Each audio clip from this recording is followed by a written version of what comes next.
सोया पुलाव करायचा, त्यासाठी इथे पाणी उकळत ठेवलं, गॅस बंद करायचा आणि त्याच्यामध्ये हे सोया चंक्स टाकायचे आणि झाकण ठेवून 10 मिनिटं ठेवायचं आहे. सोया चंक्स उकडून पिळून घेतलेत. आता याच्यामध्ये 1 चमचा लाल तिखट घालायचं, थोडंसं मिरपूड टाकायची 1/2 चमचा आणि दही घालायचे 2 चमचे मोठे आणि हे मॅरिनेट करायचं. मीठ घालायचं याच्यामध्ये थोडंसं मीठ आणि हळद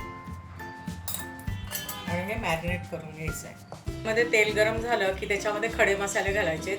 दालचिनी, लवंग, काळी मिरी, मसाला वेलची, शहा जिरे आणि तमालपत्र असं सगळं याच्यामध्ये टाकायचं.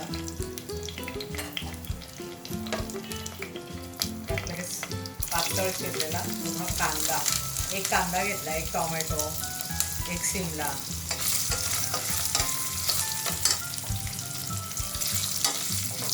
त्याच्यामध्ये 1 चमचा आलं लसूण पेस्ट घालूया.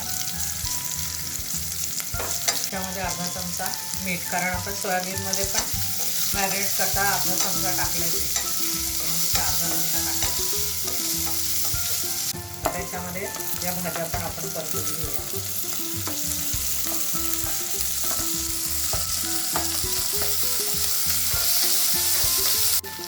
आता याच्यामध्ये टोमॅटो टाकायचे, तेही परतून घ्यायचे. तर भाज्या परतून झाल्या की हे सोया चंक्स टाकायचे आणि हे पण परतून घ्यायचे. 1 चमचा गोडा मसाला आणि 1 चमचा कांदा लसूण मसाला, हळद, हिंग. आता हे सगळं परतून झालं की आपण धुवून ठेवले, अगदी सुरुवातीलाच धुवून ठेवायचे. हे 1 कप तांदूळ धुवून ठेवले होते, आता ते याच्यामध्ये घालायचे. 1 कप तांदळाला 2 कप पाणी घ्यायचंय गरम उकळून आणि ते घालायचंय.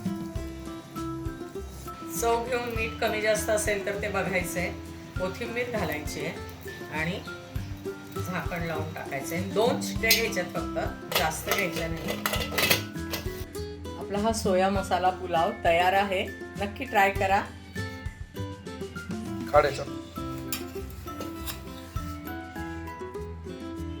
एरवी मसाले भात आपण नेहमीच करतो, हा एकदा ट्राय करा. वाव,